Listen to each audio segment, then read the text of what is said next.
The crystal chandelier cast diamonds of light across marble floors as Marcus Whitfield's laugh echoed through the exclusive Meridian Club. Below him, the waitress stumbled, her apron catching on the corner of his imported Italian briefcase. The fabric tore with a sound like thunder in the hushed dining room. "Careful there, sweetheart," Marcus drawled, his voice carrying the casual cruelty of someone who'd never worried about a paycheck. "Wouldn't want to damage anything. Expensive." The woman straightened slowly, her dark eyes meeting his with an intensity that should have warned him. In her hand, the torn apron fluttered like a surrender flag.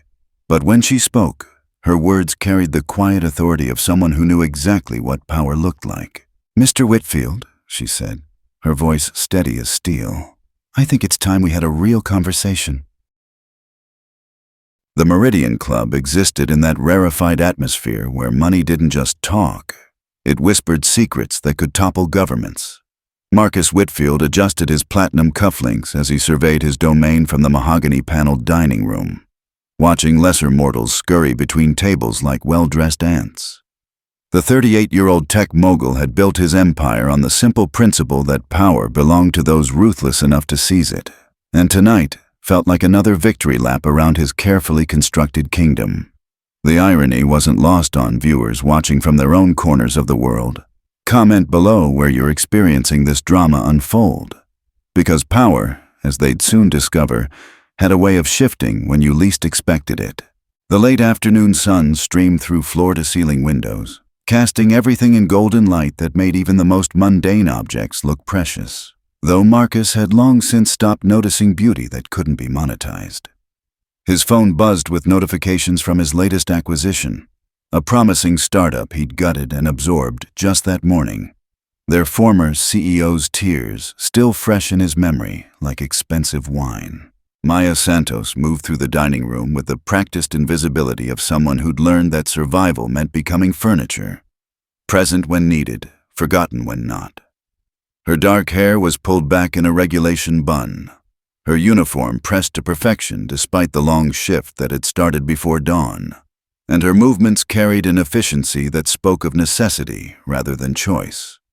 She'd been working at the Meridian Club for 6 months now, enduring the casual cruelties of Manhattan's elite, with a patience that surprised even her, though she understood that patience was just another word for planning. The other staff had learned to recognize the signs of her quiet determination, the way her jaw tightened when members snapped their fingers for attention, the controlled breathing when they discussed her as if she weren't standing 3 feet away. Tonight felt different, though, charged with an electricity that had nothing to do with the approaching thunderstorm outside, and everything to do with the moment she'd been preparing for since the day she'd walked through these gilded doors. The collision happened in slow motion, like a scene from one of those films where fate intervenes with surgical precision. Marcus had been gesticulating wildly about his latest market conquest, his Italian leather briefcase swinging in a careless arc that caught Maya's apron as she passed with a tray of crystal glasses. The sound of tearing fabric cut through the dinner conversation like a blade, followed by the crystalline crash of champagne flutes meeting marble with devastating finality. The dining room fell silent except for the gentle patter of rain against windows, every eye turning to witness what they assumed would be another display of working-class humiliation for their entertainment. Marcus's laughter rang out first, that particular breed of mirth that comes from watching someone else's misfortune, his perfectly veneered smile spreading across his face like oil on water. The broken glass caught the light like scattered stars, each shard reflecting a different angle of the room's opulent decay, while Maya stood frozen in the center of it all, her torn apron hanging from her waist like a battle flag. "Well, well," Marcus drawled, his voice carrying the lazy cruelty of a cat with a cornered mouse. "Looks like we've got ourselves a little accident." He made no move to help collect the scattered glass, instead settling back in his chair with the satisfaction of a man watching his favorite show, his eyes drinking in every detail of Maya's supposed humiliation. The other diners shifted in their seats, some hiding smirks behind napkins, while others stared with the morbid fascination of people slowing down to observe a car crash, their silence as damaging as any spoken cruelty. Marcus pulled out his phone, ostensibly to check messages, but really to capture this moment of power. This perfect example of his world's natural hierarchy playing out exactly as it should. The torn apron fluttered in the air conditioning's gentle breeze, a symbol of everything he believed about the order of things, though he couldn't have known he was witnessing the beginning of his own unraveling. His fingers drummed against the mahogany table in a rhythm that matched his accelerated heartbeat, the excitement of dominance flooding his system like the finest drug. Maya's response should have been predictable. The stammered apology, the desperate scramble to clean up, perhaps even tears to complete the tableau of subservience. Instead, she straightened slowly, her spine finding its natural alignment as if she were shedding more than just a piece of uniform. Her dark eyes never leaving Marcus's face as she processed not just his words, but the entitled smirk that accompanied them. The broken glass crunched under her sensible shoes as she stepped closer to his table, each footfall deliberate and measured, carrying the weight of decisions made and bridges prepared for burning. When she spoke, her voice carried none of the deference the room expected, instead resonating with a clarity that made several diners lean forward unconsciously, drawn by something they couldn't quite identify. "Mr. Whitfield," she said, her pronunciation of his name precise enough to suggest familiarity. "I think it's time we had a real conversation." The words hung in the air like smoke, beautiful and dangerous, while the torn apron continued its gentle dance in her grip, no longer a symbol of servitude, but somehow transformed into something else entirely. The temperature in the room seemed to drop several degrees as Marcus processed what he'd just heard, his brain struggling to reconcile the confident tone with the woman he'd dismissed as part of the scenery. His laugh died in his throat, replaced by something colder and more calculating. The expression of a predator suddenly realizing his prey might have claws after all, though he was far too arrogant to truly grasp the danger he was in. The other diners sensed the shift too, conversations trailing off as they turned their attention to what promised to be either entertainment or scandal, their champagne forgotten as they witnessed something unprecedented in their carefully ordered world. Maya's eyes held his without wavering, and in their depths, Marcus caught a glimpse of something that made his skin crawl: intelligence, determination, and perhaps most unsettling of all, the quiet confidence of someone who knew exactly what game they were playing. The torn fabric in her hand caught the light one more time before she carefully folded it, the gesture somehow carrying more menace than any threat could have managed, a promise of things to come that Marcus was too drunk on his own power to properly interpret. Marcus Whitfield's penthouse office occupied 3 floors of Manhattan's most exclusive business district, its floor-to-ceiling windows offering a view that had cost him more than most people earned in a lifetime. The morning after the incident at the Meridian Club, he stood before those windows like a general surveying a battlefield, though today the familiar sight of the city sprawling beneath him provided less comfort than usual. His reflection in the glass showed a man who'd built an empire from nothing, the son of a Pittsburgh steelworker who'd clawed his way through Harvard Business School and into the upper echelons of tech royalty through a combination of brilliance, ruthlessness, and an absolute refusal to let sentiment interfere with profit.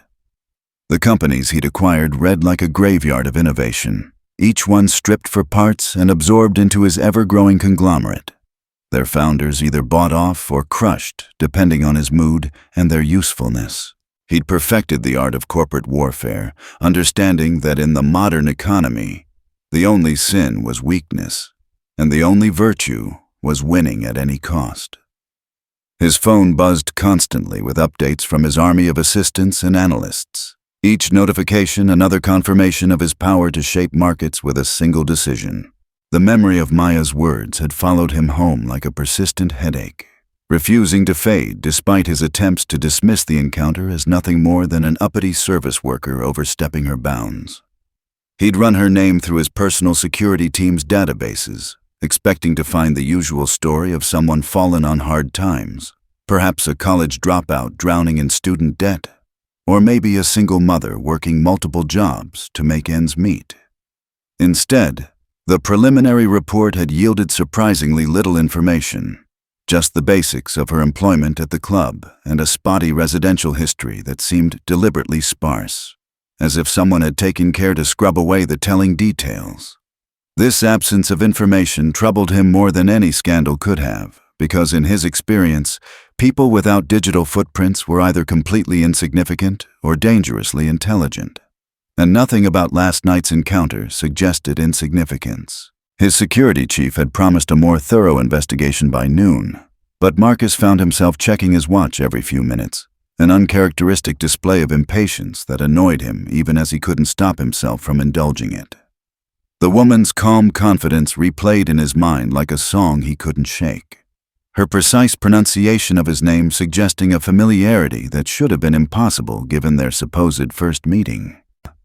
Maya Santos arrived at the Meridian Club 2 hours before her shift began, using the staff entrance that led directly to the service areas where Manhattan's elite preferred their help to remain invisible. The underground changing area buzzed with the quiet efficiency of people preparing for another day of professional invisibility, their conversations conducted in the dozen languages that kept the city's service industry functioning while remaining largely unnoticed by those they served.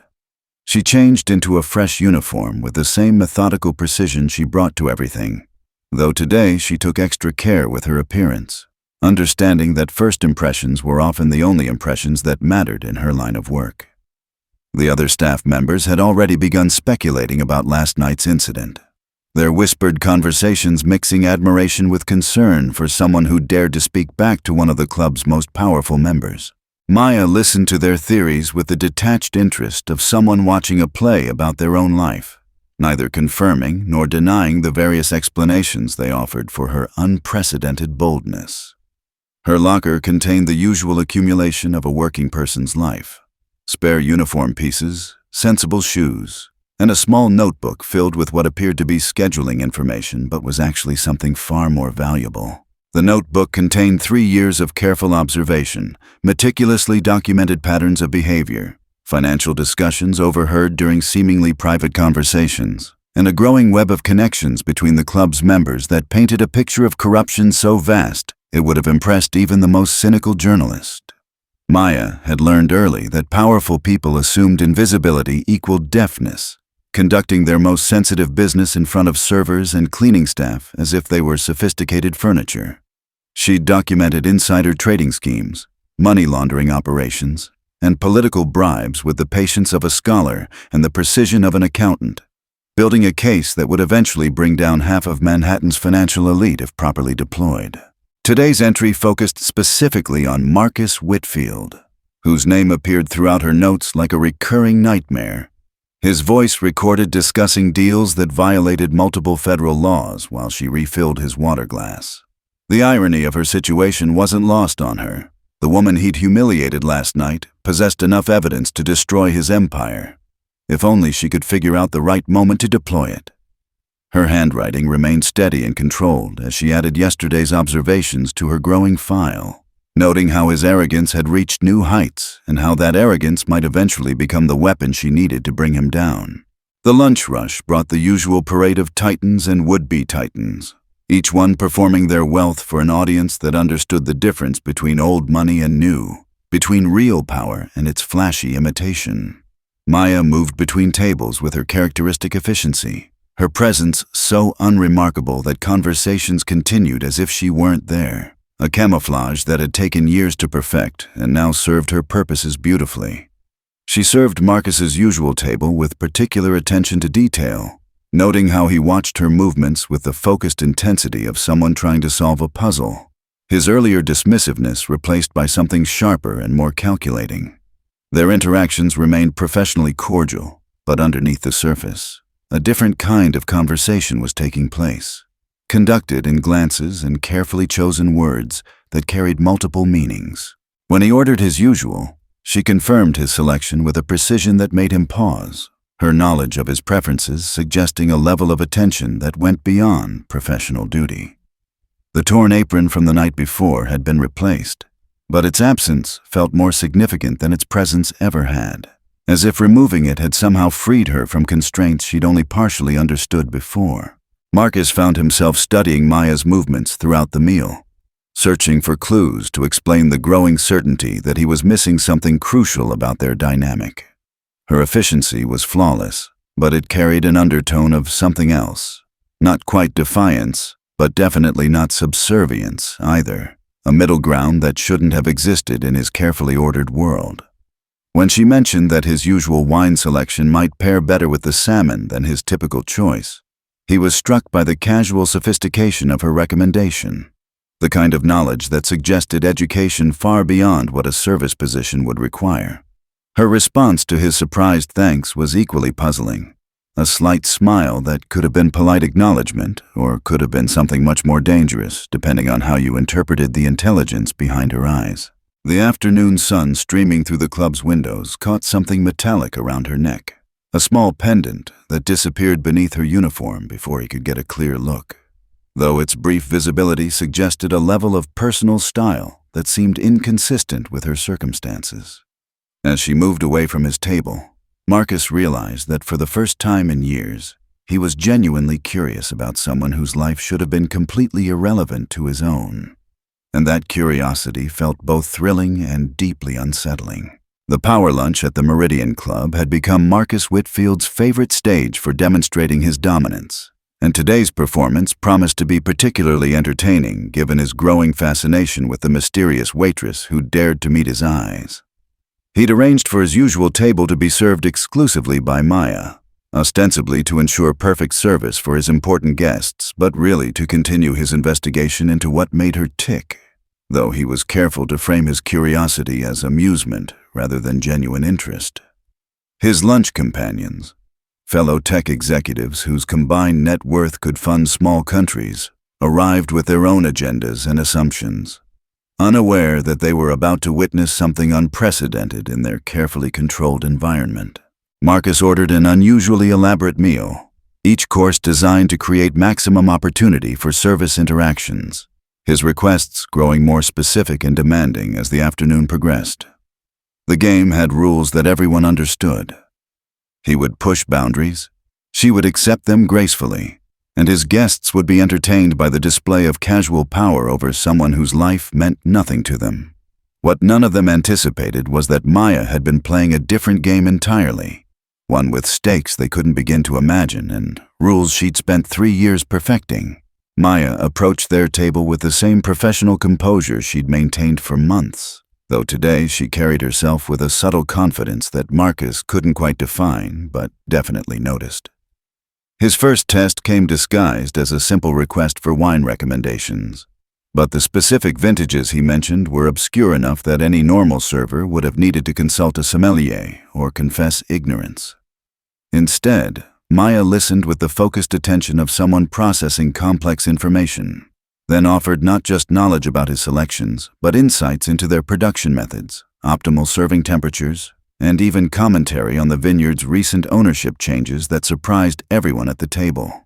Her response came without hesitation or the nervous energy of someone trying to impress, delivered with the casual authority of someone discussing familiar territory rather than showing off specialized knowledge. Marcus's guests exchanged glances that mixed surprise with growing interest, their initial dismissal of her opinions giving way to grudging respect as her expertise became undeniable. When she suggested a wine that wasn't on the list but could be acquired from their private collection, Marcus felt the first real stirring of unease, because her knowledge implied access to information that should have been well beyond her reach. The casual way she mentioned the wine's availability suggested familiarity with the club's operations that went deeper than any 6-month employee should have possessed. The second test involved Marcus deliberately spilling wine on his custom suit, then making an elaborate show of demanding immediate stain removal while his guests watched with the cruel anticipation of people expecting to witness social destruction. Maya's response defied all expectations. Instead of panic or frantic apologizing, she calmly assessed the situation, identified the fabric and its specific care requirements, then produced a specialized cleaning solution that she applied with the precision of someone trained in textile restoration. Her movements were confident and methodical, treating his expensive suit with professional competence while he searched her face for signs of the humiliation he'd hoped to inspire, finding instead only focused concentration on the task at hand. When she finished, the stain had vanished completely, leaving his suit in better condition than before the incident, a minor miracle that impressed his guests far more than it pleased him. Impressive, remarked Jonathan Hayes, Marcus's closest competitor, his tone carrying genuine admiration mixed with something that might have been attraction. "Your staff training here must be exceptional." Maya's response was a slight smile that could have meant anything, followed by her departure to handle other tables, leaving Marcus with the uncomfortable realization that his attempt at dominance had somehow enhanced her reputation rather than diminishing it. The entire interaction had lasted less than 10 minutes, but in that time, she demonstrated competencies that raised more questions than they answered about her background and qualifications. The afternoon's revelations continued as Maya returned to take their dessert orders, her approach timed perfectly to interrupt a conversation about Marcus's latest acquisition, a promising biotech startup whose innovative cancer research had been too tempting to resist despite the moral complexities of monetizing life-saving treatments. The discussion had grown heated as Jonathan questioned the ethics of the deal, arguing that some innovations should remain in the public domain rather than becoming profit centers for billionaires who'd contributed nothing to their development. Marcus was defending his position with his usual combination of capitalist philosophy and social Darwinism when Maya appeared beside their table, her presence somehow commanding attention despite her official role as background service. "Gentlemen," she said, her voice carrying a warmth that didn't quite reach her eyes, "I couldn't help overhearing your discussion about biotech innovation and wondered if you'd considered the long-term implications of privatizing research that was largely funded by public grants." The question hung in the air like a challenge, its implications clear to everyone present, though none of them could quite believe they'd heard it from their server. Marcus felt his blood pressure spike as he processed what had just happened.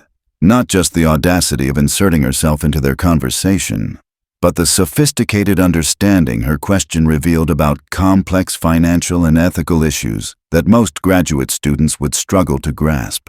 Jonathan's response came first, his curiosity overriding social convention as he asked Maya to elaborate on her concerns, apparently fascinated by the possibility of intellectual stimulation from an unexpected source.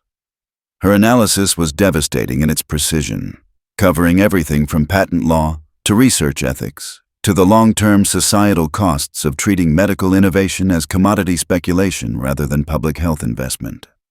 She spoke with the fluency of someone who'd studied these issues extensively, referencing recent court cases, congressional testimony, and academic papers with a casualness that suggested deep familiarity rather than recent cramming. Marcus found himself simultaneously impressed and alarmed by the depth of her knowledge, particularly her specific understanding of his own company's patent portfolio and its implications for drug pricing in developing markets. When she mentioned his recent testimony before the Senate Subcommittee on Pharmaceutical Pricing, testimony that hadn't received major media coverage but had been recorded for congressional records, he felt the first real chill of recognition that something significant was happening beyond his control. Her questions weren't random or naive. They were precisely targeted to expose the weakest points in his ethical defenses, delivered with the surgical precision of someone who understood exactly where to apply pressure for maximum effect. The conversation that had started as his entertainment was becoming something else entirely, though he couldn't yet identify whether he was witnessing brilliance or manipulation. The final revelation came as Maya prepared to leave their table, her professional duties apparently complete, though the afternoon's education was clearly just beginning. "Mr. Whitfield," she said, her use of his name carrying the same precise familiarity he'd noticed before. "I hope you'll forgive my presumption in joining your conversation, but these issues are particularly relevant to my own research interests." The word research landed like a stone in still water, sending ripples of implication through everything that had come before, recontextualizing her knowledge and confidence in ways that made Marcus's pulse quicken with something that wasn't quite fear, but definitely wasn't comfort either. When Jonathan asked about her research, she smiled with genuine warmth for the first time that afternoon, explaining that she was working on her doctoral dissertation about the intersection of intellectual property law and public health policy. Her evenings spent analyzing case studies that included several companies represented at their very table. The revelation should have been reassuring. A graduate student working to pay her bills was infinitely preferable to whatever darker possibilities his imagination had been conjuring. But something in her expression suggested that even this explanation was incomplete. A partial truth designed to satisfy curiosity without revealing anything truly important. As she walked away, Marcus caught sight of that pendant again, and this time he got a clear enough look to recognize it as a Phi Beta Kappa key. The kind of academic honor that suggested intellectual capabilities far beyond what any service position would require or even accommodate. Marcus Whitfield's private investigation into Maya Santos had consumed 3 sleepless nights and cost him more money than he'd spent on his last vacation, yet the results raised more questions than they answered. The security report spread across his mahogany desk read like a deliberately sanitized biography, each page offering just enough information to seem complete while revealing absolutely nothing of substance about the woman who'd begun occupying an uncomfortable amount of his mental energy. According to the official records, Maya Santos was 29 years old, held an undergraduate degree in economics from a respectable but unremarkable state university, and had worked a series of service industry jobs across 3 states before arriving in New York 6 months ago. The timeline was plausible, the employment history consistent, and the academic credentials impressive enough to explain her sophistication without raising red flags about her background. What troubled Marcus was the complete absence of digital footprints that defined modern life. No social media presence beyond the most basic profiles, no credit history extending back more than 4 years, no photographs or personal details that would allow someone to construct a meaningful picture of her personality or motivations. The report's author, a former FBI investigator who specialized in corporate intelligence, had included a note expressing professional puzzlement at the subject's ability to exist in modern society while leaving so few traces of her passage. Either Maya Santos was genuinely unremarkable enough to have lived an entirely forgettable life, or she was sophisticated enough to have deliberately constructed an identity that would satisfy casual investigation while concealing whatever truth lay beneath. The Thursday evening crowd at the Meridian Club carried a different energy than usual, charged with the kind of anticipation that preceded either celebration or disaster, though Marcus couldn't determine which possibility was making him more nervous. He'd chosen a table with clear sight lines to the service areas, ostensibly to conduct business calls in private, but really to observe Maya's interactions with other staff members, searching for clues about her real position in the club's hierarchy. What he discovered was that she moved through the service areas with the same quiet authority she displayed on the dining floor, other workers seeking her opinion on everything from wine pairings to customer complaints, deferring to her judgment in ways that suggested respect earned rather than authority imposed. Her conversations with the kitchen staff were conducted in fluent Spanish. Her discussions with the sommelier revealed expertise that matched his own, and her handling of difficult customers demonstrated diplomatic skills that would have impressed seasoned executives. The pattern suggested either remarkable natural talent or extensive previous experience in high-end hospitality, though neither explanation fully accounted for the depth of knowledge she'd displayed about his business dealings. When she approached his table with the evening's wine selection, Marcus decided to abandon subtlety in favor of direct confrontation, though he was careful to frame his questions as casual curiosity rather than the focused investigation they actually represented. "You know," Marcus said, his voice carrying the conversational tone that had disarmed countless opponents in boardroom negotiations, "I've been thinking about our conversation yesterday, particularly your insights into biotech patent law." Maya's expression remained professionally neutral as she arranged his place setting, though something flickered behind her eyes that could have been amusement or wariness, her hands never pausing in their work even as her attention focused completely on his words. "It's unusual to meet someone with such specialized knowledge working in the service industry, especially someone who seems to understand the specific legal challenges my company faces in international markets." The statement hung between them like a test, its implications clear to both participants, though neither was quite ready to acknowledge the game they were playing. Maya's response came after a calculated pause, her smile warm enough to seem genuine while revealing nothing of her actual thoughts about his transparent fishing expedition.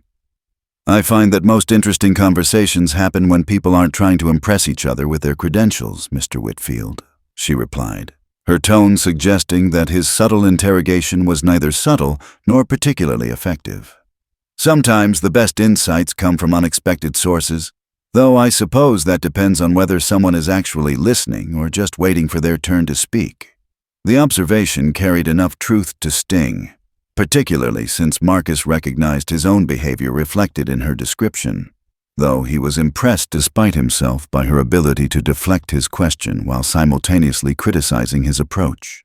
The evening's second revelation came during Marcus's dinner conversation with Rebecca Chen, a venture capitalist whose portfolio included several companies in direct competition with his own empire.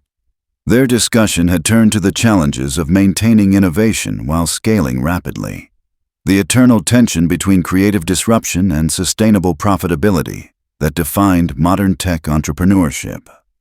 Marcus was explaining his philosophy of aggressive acquisition, identifying promising startups, isolating their key innovations, then absorbing their talent and intellectual property into larger, more efficient organizations, when Maya appeared to refill their wine glasses.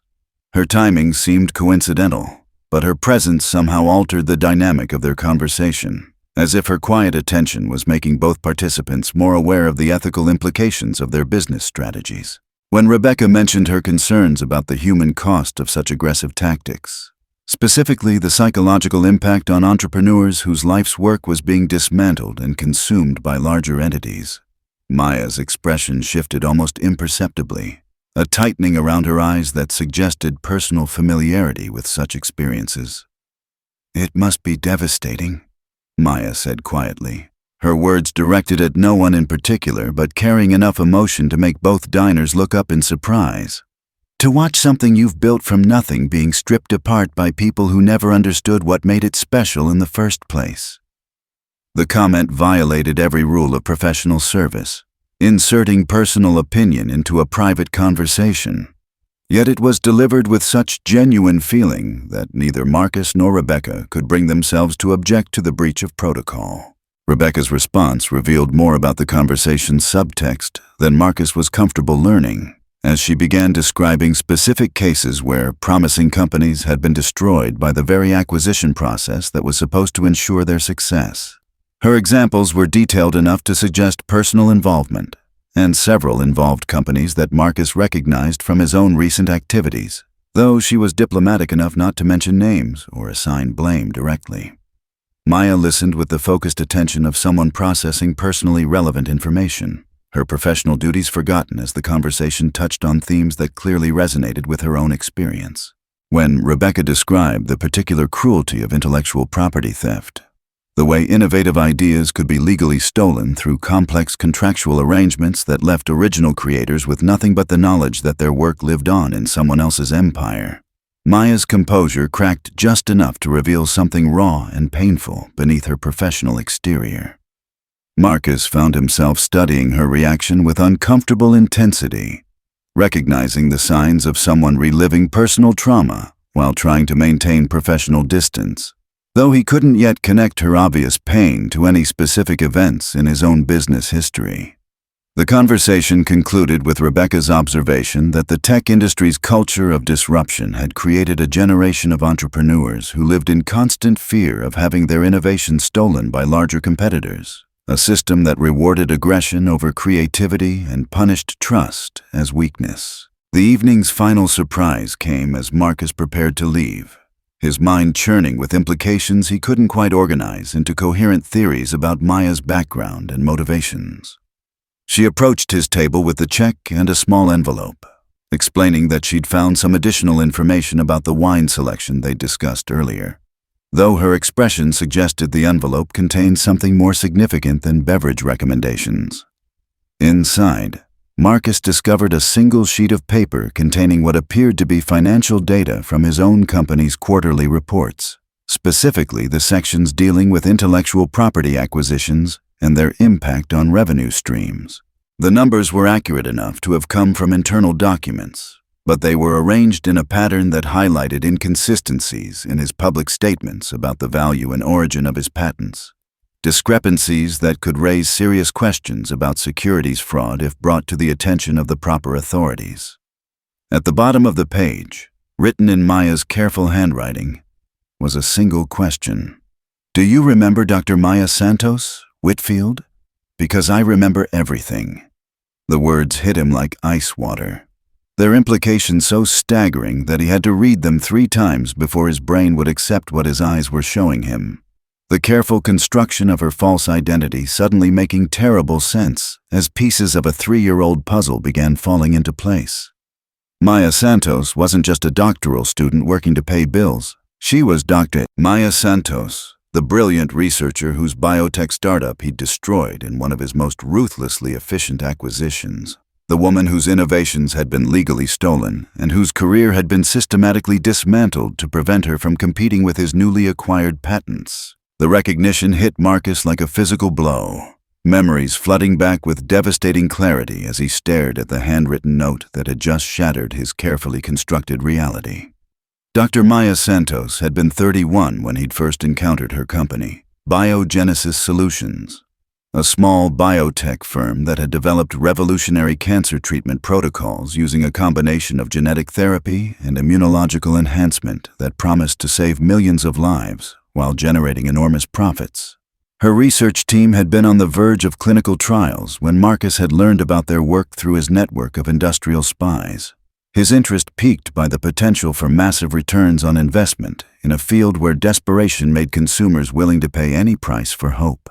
The acquisition had been one of his cleanest operations, a carefully orchestrated campaign of patent challenges, regulatory complications, and financial pressure that had forced Biogenesis into bankruptcy within 18 months.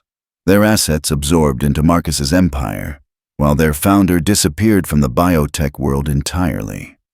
He'd assumed she'd taken a buyout and retired to obscurity, another casualty of capitalism's creative destruction. Though now he realized she'd been planning something far more sophisticated than simple retreat. The woman serving his wine for the past 6 months was the same brilliant scientist whose life's work he'd stolen, whose career he'd destroyed, whose innovations had generated over $2 billion in revenue for his pharmaceutical division while she worked for tips in Manhattan's service industry. Maya's transformation was staggering in its completeness. She'd managed to become genuinely invisible, shedding her former identity so thoroughly that even professional investigators had failed to connect the accomplished biotech entrepreneur with the unremarkable waitress who'd been documenting his crimes from within his own social circle. The months of observation suddenly made perfect sense, her knowledge of his business practices explained by the fact that she'd been studying his methods firsthand, experiencing the casual cruelty that had destroyed her own life while gathering evidence of his ongoing criminal activities. Marcus felt his hands shaking as he processed the implications of her proximity, the realization that she'd been close enough to poison his food or record his conversations, close enough to observe his vulnerabilities and plan whatever revenge she'd been constructing during her invisible exile from the world where she belonged. The note in his trembling fingers represented 3 years of planning, 3 years of patient infiltration and careful documentation, 3 years of building a case that could destroy everything he'd worked to create. His first instinct was to call security, to have her arrested for fraud or trespassing or whatever charges might stick. But the rational part of his mind recognized that any aggressive action would likely trigger the release of whatever evidence she'd gathered, evidence that could expose crimes far worse than anything she might have done to gather it. The flashback to their original encounter came in vivid detail, summoned by the terrible clarity that guilt brings to memory when consequences finally arrive to collect their due. Maya Santos had been everything Marcus despised about idealistic entrepreneurs. Brilliant but naive, passionate about changing the world but ignorant about the realities of business, trusting in patents and legal protections that meant nothing when facing someone with sufficient resources and flexible ethics. Their first meeting had taken place in her laboratory, a converted warehouse space filled with equipment that represented every dollar she'd managed to raise from investors who believed in her vision of democratized cancer treatment. Her research team working around the clock to refine protocols that could save lives while remaining affordable for patients in developing countries. Marcus had toured her facility wearing the mask of a potential investor, asking detailed questions about her methodologies while his legal team prepared the patent challenges that would eventually destroy her company. His admiration for her intellect matched only by his determination to possess her innovations regardless of the human cost. The irony of her current position, serving him food and wine while he profited from her stolen research, represented a level of poetic justice that would have impressed him if he weren't the target of it. The perfect fusion of personal humiliation and professional destruction that defined true revenge. She'd spent 3 years in exile, working menial jobs while watching him receive credit for her discoveries, building both the means and the motivation to destroy him with the same systematic thoroughness he'd once applied to destroying her. The scope of Maya's infiltration became clear as Marcus reviewed his recent activities with the terrible clarity of hindsight, recognizing patterns of behavior that now revealed themselves as carefully orchestrated theater. Every conversation she'd overheard, every document she'd seen, every interaction with his business associates had been methodically recorded and analyzed. Her position as invisible service worker providing access to information that no external investigator could have obtained through legal means. The torn apron from their first confrontation had been deliberate provocation, designed to establish their dynamic while giving her an excuse to engage him directly. The beginning of a psychological campaign that had been building toward this moment of revelation when he would finally understand the true extent of his vulnerability. Her knowledge of his business practices hadn't been the result of academic study but personal experience. Her insights into his methods gained through the painful process of being systematically destroyed by those same techniques. Her questions about ethics and legality sharpened by intimate familiarity with the human cost of his corporate philosophy. The other staff members who deferred to her judgment weren't recognizing natural leadership, but responding to someone whose intelligence and education far exceeded their own. Though none of them could have suspected that their colleague possessed doctoral-level expertise in the very fields their wealthy customers discussed so casually over dinner. The restaurant felt different now, transformed from familiar territory into hostile ground where every shadow might conceal another threat. Every conversation might be monitored, every moment of casual conversation potentially weaponized against him. Marcus found himself studying the other diners with new paranoia, wondering which of them might be Maya's allies or accomplices, which conversations might have been overheard and recorded, which secrets might already be documented in whatever files she'd been building during her months of observation. The Meridian Club's atmosphere of exclusive privilege had been transformed into something more sinister, a theater where he'd been unknowingly performing his own destruction while the audience gathered evidence that could end his career and potentially his freedom. Maya's presence behind him felt like a physical weight, the knowledge that she was watching and analyzing his every reaction, measuring his fear and calculating her next move with the same methodical precision she'd once applied to developing life-saving treatments. When he turned to look for her, she was gone, vanished into the service areas with the same professional invisibility she'd maintained for months, though now that invisibility felt less like camouflage and more like the calculated positioning of a predator preparing to strike. The drive home through Manhattan's evening traffic provided no relief from the claustrophobic sensation of being hunted, every red light feeling like an opportunity for attack. Every reflection in his windows potentially concealing surveillance he'd never noticed before. Marcus's penthouse felt compromised despite its security systems. The knowledge that Maya had spent months studying his routines and habits, making him question the safety of environments he'd always taken for granted.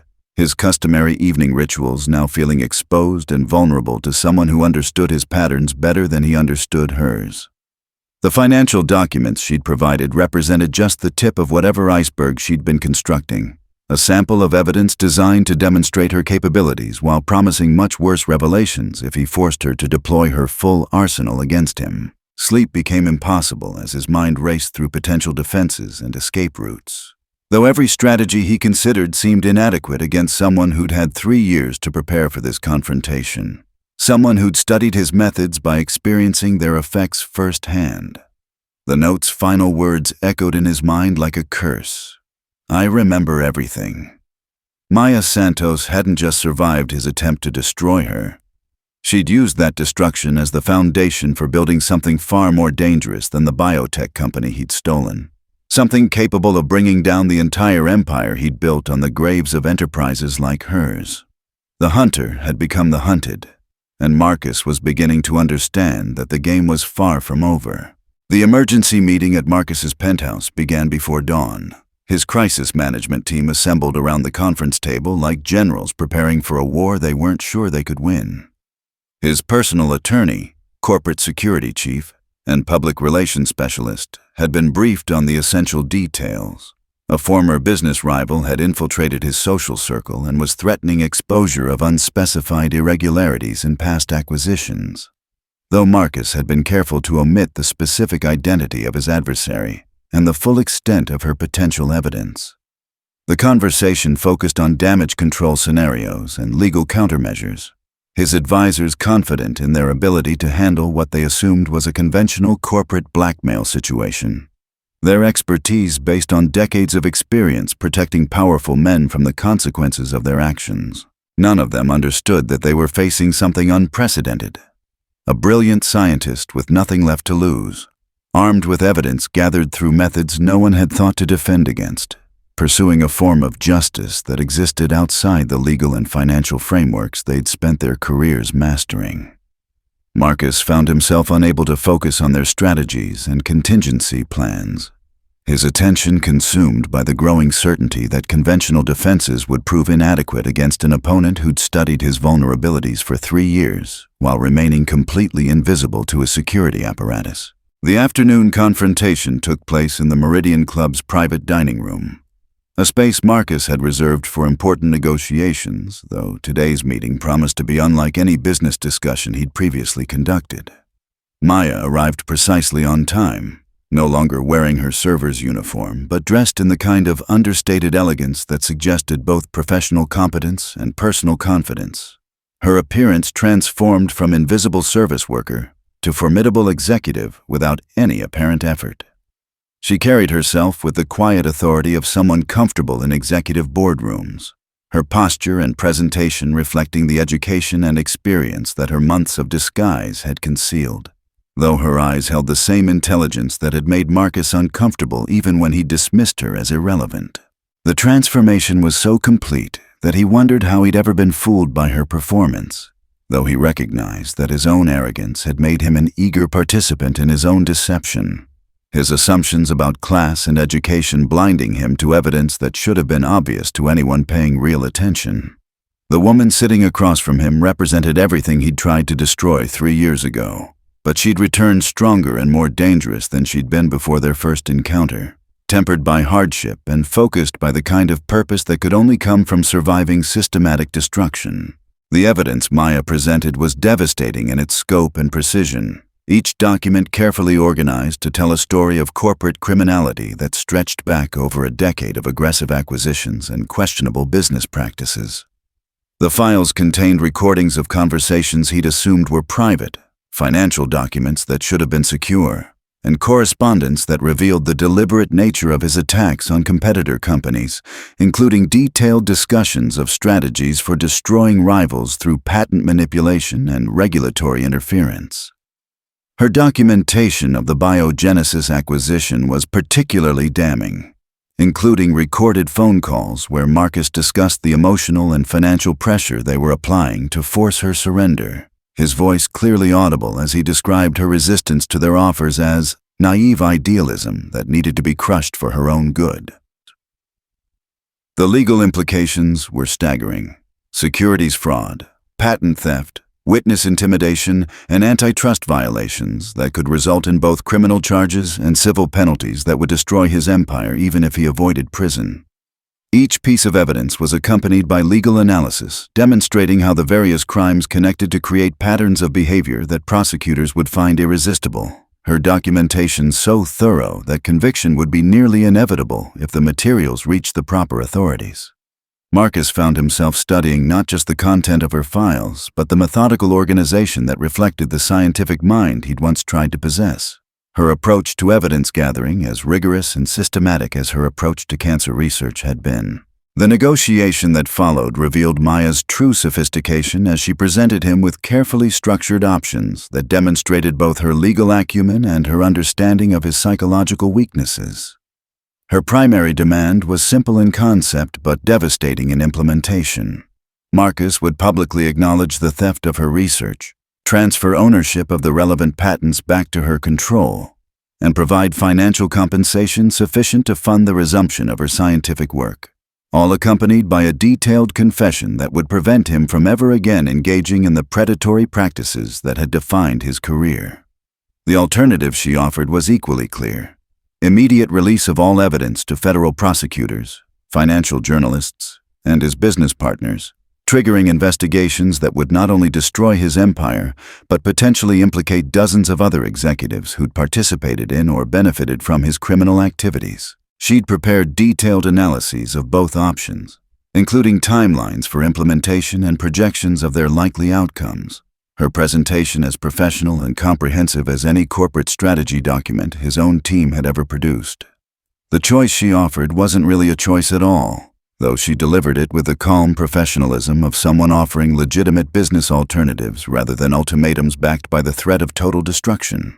Her terms were non-negotiable, her evidence was ironclad, and her patience had been exhausted by 3 years of careful planning that had brought them to this inevitable conclusion.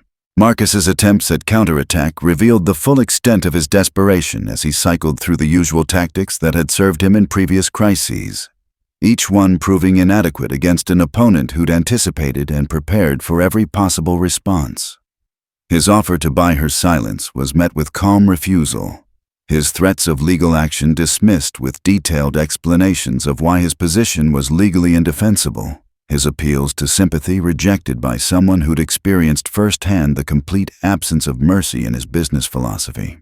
When he suggested that destroying his empire would eliminate jobs and harm innocent employees, Maya's response was swift and cutting. "I remember making that exact argument when you were destroying my company, Marcus.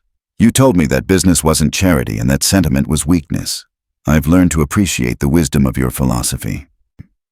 Her use of his first name carried deliberate intimacy, a reminder that she knew him better than he'd ever suspected, that she'd studied not just his business practices, but his personal psychology during months of close observation. The torn apron from their first encounter had been transformed into something more powerful, a symbol of liberation from the constraints that had kept her invisible, her emergence from disguise marking the beginning of a reckoning that would restore the balance between them in ways that went far beyond simple financial compensation. The final revelation came as Maya prepared to leave, her business apparently concluded, though Marcus suspected that this meeting was merely the beginning of a process that would unfold over weeks or months, depending on his compliance with her demands. She mentioned almost casually that several other former competitors were aware of her investigation, entrepreneurs whose companies had been destroyed by Marcus's methods and who'd been quietly gathering their own evidence while waiting for someone with the resources and determination to lead a coordinated response. The implication was clear. Maya wasn't acting alone, and even if something happened to her, the evidence would continue to exist in the hands of people who had their own reasons to see justice done. Her network of allies included former employees from destroyed companies, regulatory officials who'd been investigating his practices, and journalists who'd been building stories about corporate malfeasance in the biotech industry. All of them coordinated through careful planning that had transformed individual grievances into a collective movement capable of bringing down his entire empire. As she walked toward the door, Maya paused to straighten her jacket, the gesture somehow echoing the moment when she'd folded her torn apron, a symbolic completion of her transformation from victim to victor that left Marcus alone with the ruins of his carefully constructed world and the terrible knowledge that his reckoning was only beginning. The dominoes began falling within 48 hours of Maya's ultimatum, each revelation carefully timed to maximize damage while preventing Marcus from mounting any effective counterattack. The first story broke in the Wall Street Journal's morning edition, a meticulously researched expose of patent manipulation in the biotech industry that featured Biogenesis Solutions as a case study in corporate predation, complete with documentation that made Marcus's theft of Maya's research undeniable to anyone capable of reading financial records. The article's author had clearly been provided with extraordinary access to internal documents, including emails and recorded conversations that revealed not just the mechanics of the acquisition, but the deliberate cruelty with which Marcus had destroyed a company whose innovations could have saved thousands of lives. By noon, the Securities and Exchange Commission had announced a formal investigation into Whitfield Industries' intellectual property practices. Their press release indicating that whistleblowers had provided evidence of systematic fraud that warranted immediate federal attention. The stock market's response was swift and merciless. Marcus's empire losing nearly 30% of its value in a single trading session as investors fled what they now recognized as a criminally compromised enterprise, built on stolen innovations and fraudulent claims. Maya had orchestrated the release with surgical precision, each revelation building on the previous one to create a cascade of consequences that would be impossible to contain or control. The human cost of Marcus's practices became the story's emotional center as other victims began coming forward. Their testimonies coordinated through Maya's network to create a comprehensive picture of corporate criminality that extended far beyond a single acquisition. Dr. James Chen, whose artificial intelligence startup had been destroyed through patent challenges and regulatory interference, provided evidence of bribes paid to patent examiners and FDA officials to delay his company's product approvals until Marcus could develop competing technologies. Sarah Rodriguez, whose renewable energy innovations had been stolen through a fake investment scheme, testified about the psychological torture of watching her life's work generate billions in profits for the man who'd systematically destroyed her ability to compete in her own field. The parade of witnesses created a media narrative that transformed Marcus from successful entrepreneur into predatory criminal, each testimony adding weight to the growing consensus that his empire represented everything wrong with modern capitalism's treatment of innovation and creativity. Maya's own appearance before congressional investigators was scheduled for the following week, her scientific credentials and business experience making her an ideal spokesperson for the broader issues raised by Marcus's systematic criminality, though she was careful to present herself as one victim among many rather than the architect of his downfall. The Meridian Club became ground zero for Manhattan's elite social earthquake as members scrambled to distance themselves from Marcus before the investigation expanded to include everyone who'd knowingly benefited from his criminal enterprise. The private dining rooms that had once echoed with casual discussions of insider trading and market manipulation now buzzed with desperate conversations about legal liability and political exposure. Powerful men who'd considered themselves untouchable, suddenly discovering that their assumptions about privilege and protection had been dangerously naive. Maya's months of observation had documented dozens of criminal conspiracies involving some of the city's most influential figures. Her evidence implicating senators, judges, and corporate executives in a web of corruption that made Marcus's patent theft seem almost quaint by comparison. The club's board of directors held an emergency meeting to revoke Marcus's membership and implement new policies designed to prevent staff from overhearing sensitive conversations, though their efforts to contain the damage were undermined by the realization that Maya's colleagues had been equally observant during their own service shifts. The revelation that the club's invisible workforce had been systematically documenting the crimes of their wealthy clientele created a paranoia that would permanently alter the culture of Manhattan's exclusive establishments.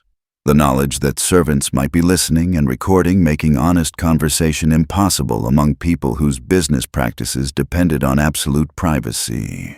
Marcus's desperate attempts to salvage his reputation and legal position only accelerated his downfall as each public statement and legal maneuver provided additional evidence of his guilt and moral bankruptcy. His press conference denying the charges was undermined by the simultaneous release of recorded conversations where he explicitly discussed the illegal strategies being employed against his competitors, his voice clearly audible as he laughed about the creative destruction that would eliminate threats to his market position. His legal team's attempts to discredit Maya's evidence backfired spectacularly when journalists discovered that his attorneys had been involved in creating the fraudulent documentation used to steal patents, their complicity expanding the investigation to include the entire law firm that had enabled his criminal enterprise.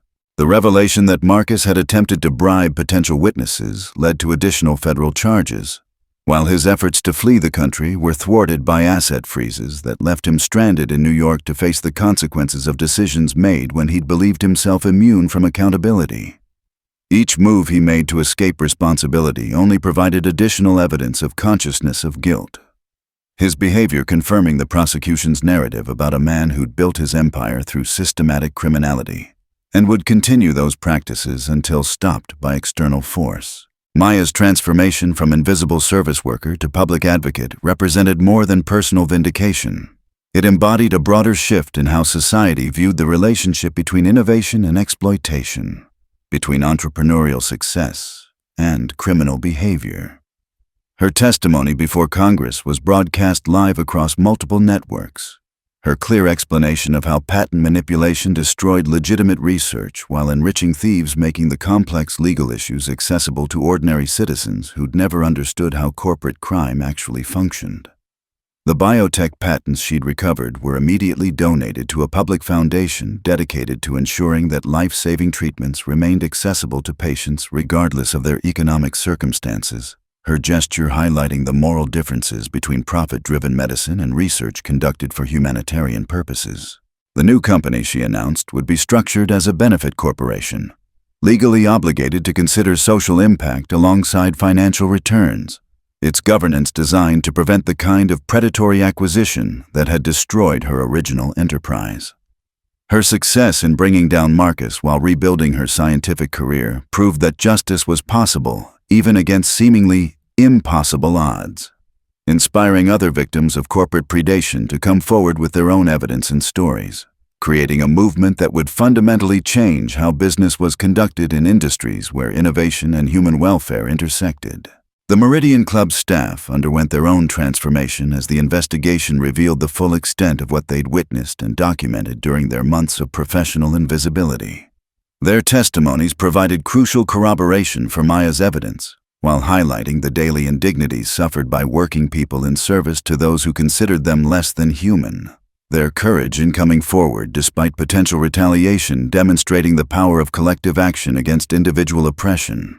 The club was forced to implement new labor policies that recognized workers' dignity and legal rights, while several staff members used their newfound prominence to launch careers in journalism and activism, their unique insights into elite corruption making them valuable contributors to ongoing investigations and reform efforts. Maya's example had shown them that intelligence and education existed throughout society regardless of economic circumstances, that the assumptions wealthy people made about their servants' capabilities were both wrong and dangerous, and that systematic observation and careful documentation could transform apparent powerlessness into devastating effectiveness against even the most privileged targets. 6 months after Marcus Whitfield's arrest, Maya Santos stood in her new laboratory overlooking the Hudson River, watching her research team prepare for clinical trials that would finally bring her cancer treatment protocols to the patients who desperately needed them.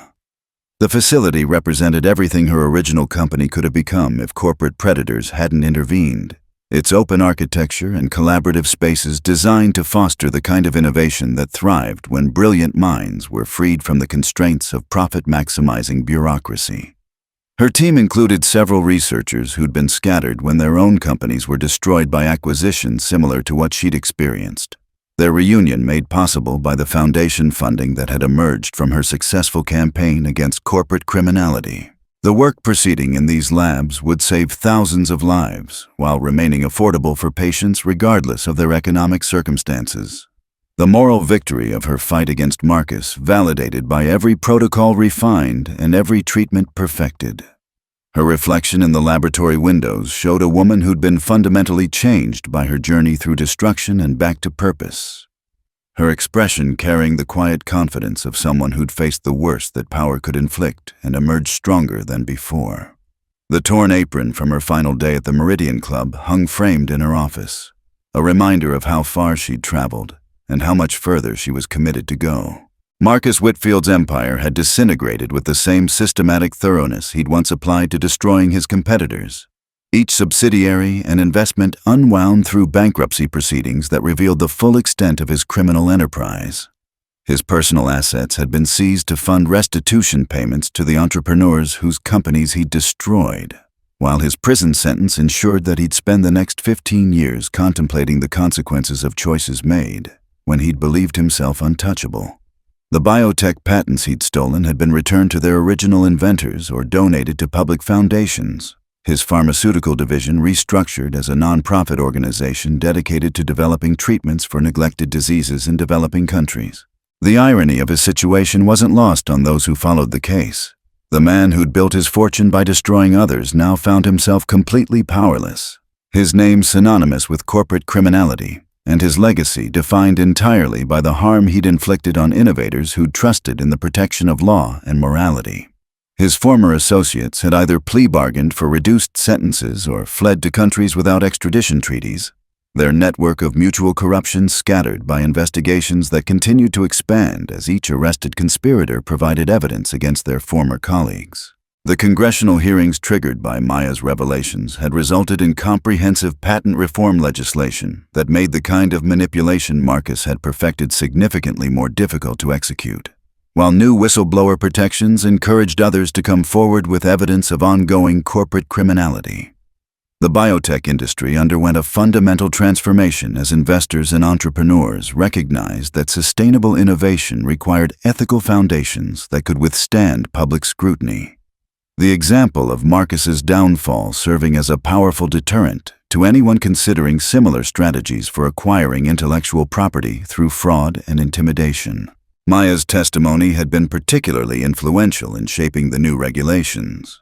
Her combination of scientific expertise and personal experience with corporate predation making her an ideal spokesperson for reforms that balanced innovation incentives with protection for individual inventors and small companies. The legislation included provisions for rapid patent challenges, increased penalties for fraudulent filings, and mandatory disclosure requirements that would make it much harder for large corporations to hide their acquisition methods from regulatory oversight. Her work with congressional investigators continued through advisory committees and oversight hearings. Her role in monitoring implementation ensuring that the reforms would have practical effect rather than becoming merely symbolic gestures. The social transformation extended far beyond legislative changes, as Maya's story inspired a broader reconsideration of how society valued different forms of work and different types of intelligence. The revelation that some of Manhattan's most exclusive establishments had been infiltrated by highly educated workers forced into service positions by economic necessity challenged assumptions about class and capability that had persisted for generations. Business schools began incorporating her case study into courses on ethics and corporate governance, while journalism schools used her investigation techniques as examples of how careful observation and systematic documentation could expose powerful people who believed themselves immune from accountability. The service workers who'd supported her investigation became advocates for labor rights and workplace dignity. Their testimonies about the daily humiliations they'd endured leading to new regulations protecting hospitality employees from harassment and discrimination. Maya's example had demonstrated that intelligence and determination could overcome even the most systematic oppression, though she was careful to emphasize that her success had required not just individual effort, but collective support from allies who'd shared information and taken personal risks to ensure that justice would be served. The Meridian Club itself had undergone radical changes in both ownership and culture, its new management implementing policies that treated staff with the dignity and respect that should have been standard from the beginning. The private dining rooms where corruption had once flourished were now equipped with recording devices that discouraged illegal conversations, while the club's membership had been restructured to include entrepreneurs and innovators whose wealth came from legitimate business practices rather than predatory acquisition strategies. Maya occasionally returned as an honored guest, her presence a reminder of how completely the power dynamics had shifted since that evening when Marcus had laughed at her torn apron and assumed he was witnessing another demonstration of his superiority over people he considered inferior. The current staff moved through the dining areas with confidence and professionalism, their security of employment and protection from abuse, creating an atmosphere where service was performed with pride rather than resentment. The changes represented more than cosmetic reform. They reflected a fundamental recognition that human dignity couldn't be compartmentalized, that ethical behavior in business required ethical treatment of everyone who contributed to an organization's success, regardless of their position in its hierarchy. The new biotech company Maya had founded operated according to principles that directly contradicted everything Marcus had represented.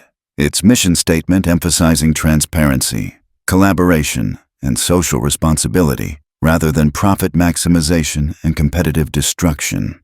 Her leadership team included former victims of corporate predation who brought both technical expertise and moral clarity to their work. Their shared experience with systematic oppression, creating a culture where innovation thrived because researchers felt secure in their ownership of their discoveries.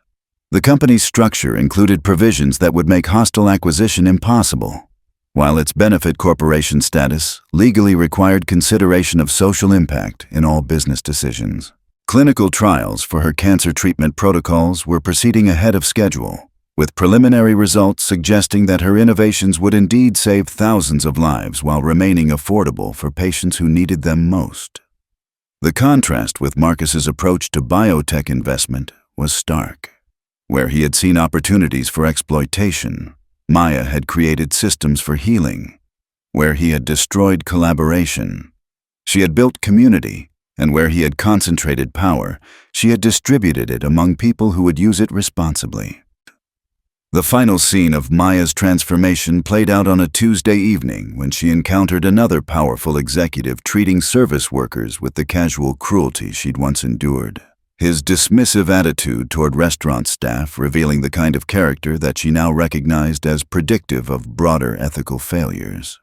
Her intervention was quiet but decisive, her calm conversation with the man escalating to a discussion of professional responsibilities and social obligations that left him visibly shaken by the realization that his behavior was being observed and judged by someone whose opinion could affect his reputation and business prospects. The incident reminded Maya that her work was far from complete, that the systems enabling corporate predation still existed and would require ongoing vigilance to prevent them from producing new versions of Marcus Whitfield.